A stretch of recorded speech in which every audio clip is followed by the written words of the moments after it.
Mbote na bino nyonso bandeko.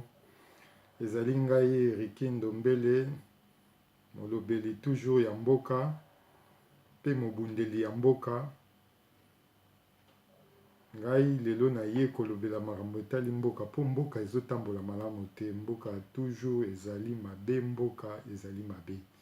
Yango na osenga na bandeko nyonso totelema ndenge papa Honoré Ngwanda ayebisaka biso totelema mpona kobengana banguna. Félix Tshisekedi ozalaki nommé pa ya Kabila. Et puis na 100 jours oyo osali eza kaka ya bavoyage okuti mboka na kao.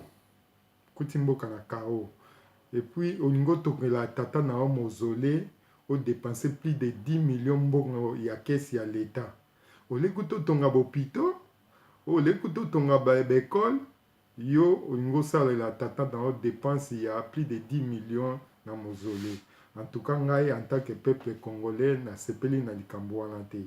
Po mboka okuti yango na kao. Et puis mboka ezali toujours osala no eloko te. Kabila azokomande yo toujours.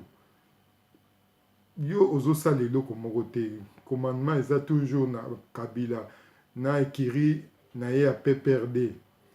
En tout cas yango nazosenga na bapeuple congolais nyonso to esika nyonso bozali na bao bazali na kati ya Kinshasa tosala soulèvement populaire. Na soulèvement populaire wana bozela te ke mutu moko aya kopesa bino commandement o non tokosala soulèvement populaire tel jour. Soulèvement populaire ezali ya problème ya biso moko peuple.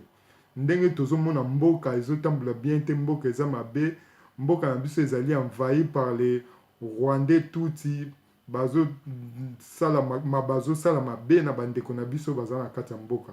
Yango ezosenga conscience na biso ndenge tozomona ke mboka ezotambola bien te. Yango ezosenga biso moko totelema na soulèvement populaire. Ingeta.